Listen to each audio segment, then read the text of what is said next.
Setelah berupaya selama lebih kurang dari 3 jam, petugas SAR gabungan berhasil mengevakuasi jasad korban tertimbun longsor di Kecamatan Megamendung, Kabupaten Bogor pada Minggu dini hari.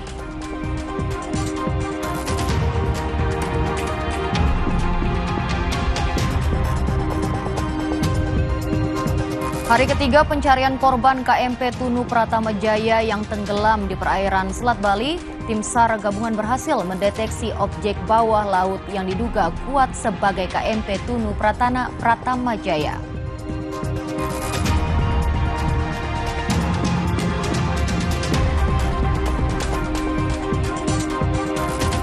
Aksi curanmor di Kebonjeruk, Jakarta Barat berhasil digagalkan. Pelaku kepergok pemilik kendaraan ketika sedang beraksi.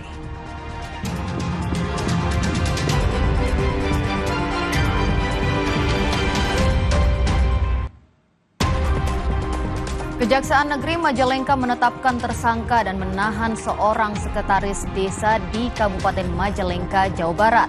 Sikdes tersebut diduga menggelapkan keuangan desa mencapai lebih dari 513 juta rupiah untuk bermain judi online dan game mobile.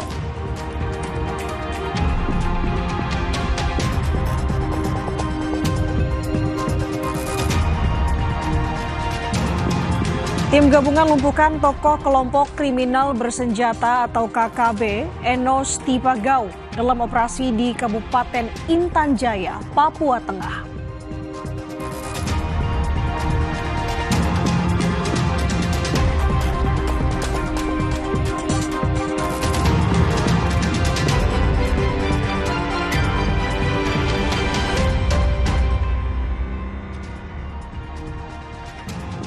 Halo saudara, selamat pagi. Kompas Pagi kembali hadir dengan sejumlah informasi penting dan menarik lainnya. Selain 5 informasi tadi, kami punya informasi Presiden Prabowo Subianto tiba di Rio de Janeiro, Brazil hari Sabtu. Kunjungan Presiden ini untuk menghadiri konferensi tingkat tinggi BRICS 2025. Ada juga informasi lainnya saudara, Koordinator Masyarakat Anti Korupsi Indonesia yakin bahwa surat permohonan untuk dukungan acara istri Menteri UMKM Maman Abdurrahman ke Eropa itu adalah asli. Ia meminta KPK untuk mendalami dokumen tersebut. Informasinya akan dibahas di Kompas Pagi hari ini bersama saya Nanda Aprilia. Dan saya Tata Nova Siliana. Inilah Kompas Pagi di Kompas TV, independen terpercaya.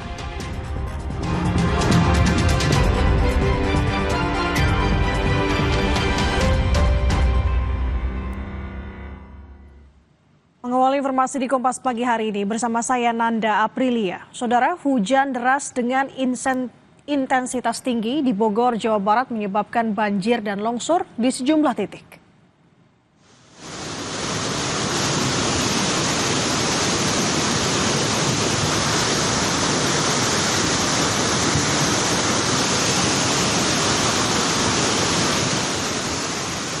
Hujan deras yang mengguyur wilayah Megamendung, Puncak Bogor menyebabkan sejumlah jalan banjir.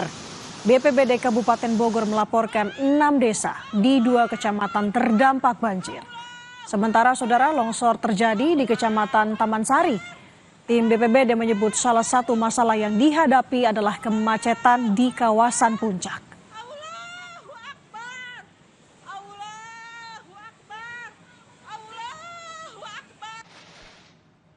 Hujan deras dengan intensitas tinggi yang mengguyur wilayah Bogor, Jawa Barat menyebabkan banjir dan longsor di sejumlah titik. BPBD Kabupaten Bogor mengklaim 1 warga tertimbun longsor.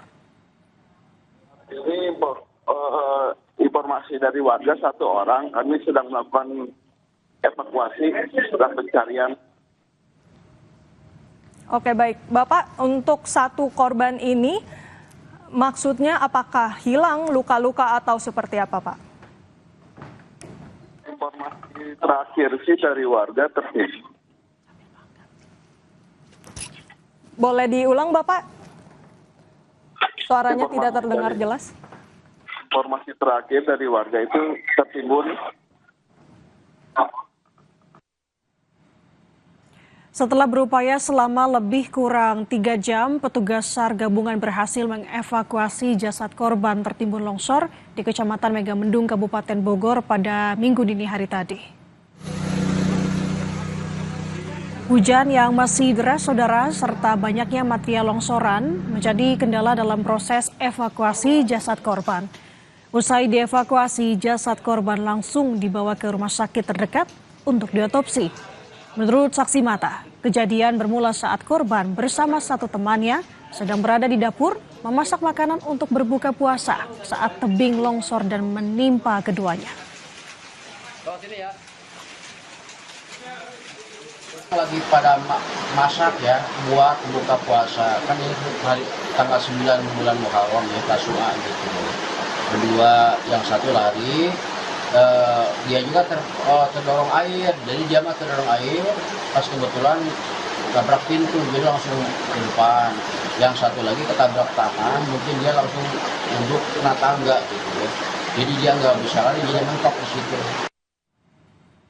Informasi terkini pasca longsor di kawasan Megamendung, Kabupaten Bogor, Jawa Barat. Kita bergabung dengan jurnalis Kompas TV, Jonah Hamonangan, dan juru kamera Junaidi Saputra. Jonah, selamat pagi. Petugas berhasil menemukan dan mengevakuasi korban longsor. Berapa lama proses evakuasi berlangsung? Apa saja yang menjadi kendala petugas di sana, Jonah? Ini Anda, kami sendiri mengikuti proses evakuasi. Evakuasi sendiri berjalan kurang lebih sekitar 3,5 jam. Memang untuk kesulitan sangat terasa ketika petugas ingin mengeluarkan korban dikarenakan memang padatnya timbunan tanah ditambah lagi dengan konstruksi beton. Jadi bisa dibayangkan ketika berada di dapur dan di belakang dapur itu adalah lereng dari tebing dan derasnya hujan mengakibatkan tekanan yang cukup tinggi khusus dari sisi tebing dan akhirnya tebing pun akhirnya ambruk dan menekan dari dapur sendiri. Alhasil memang timbunan tanah yang cukup tebal dan timbunan tanah yang cukup padat akhirnya berhasil atau mungkin menekan khusus yang ada di dapur. Jadi awalnya ada 2 orang, namun 1 orang akhirnya berhasil keluar atau tidak sampai terkena timbunan dikarenakan posisinya hanya terkena di kaki saja. Nah, sedangkan untuk korban kenapa akhirnya bisa sampai tertimbun tanah dikarenakan ketika sedang memasak posisinya ada di dalam. Jadi bisa dibayangkan proses evakuasi ini tidak mudah, ditambah lagi dengan lokasi atau posisi untuk mencapai titik dari rumah ini harus melewati beberapa rumah. Jadi dari petugas pun akhirnya mengeluarkan beberapa peralatan seperti adanya bor, ada juga beberapa peralatan lain dalam rangka untuk menarik khusus dari korban. Jadi ketika sudah dievakuasi kurang lebih 3,5 jam, sempat dibawa ke RSUD Ciawi, namun ketika sudah dibawa ke RSUD Ciawi atau ketika dilakukan autopsi, akhirnya dinyatakan meninggal oleh rumah sakit. Dan sekarang sudah dibawa ke Cianjur, khususnya ke keluarga korban. Tadi juga dari pihak Bupati Bogor juga sempat melayar dan menyampaikan duka citanya, dan tentu saja terkait dengan adanya kejadian bencana ini akan terus dievaluasi terkait dengan adanya kejadian-kejadian tersebut. Yang pasti untuk proses evakuasi tadi dilakukan oleh petugas tidak hanya dari pihak BPBD, tapi juga melibatkan unsur lain seperti unsur pihak kepolisian ataupun unsur dari Koramil setempat. Nanda. Baik, Jonas, sejauh ini apakah sudah ada data terkait dengan korban yang masih dicari atau juga sudah berhasil dievakuasi? Dan selain di titik Anda melaporkan saat ini, apakah terpantau ada titik longsor lainnya?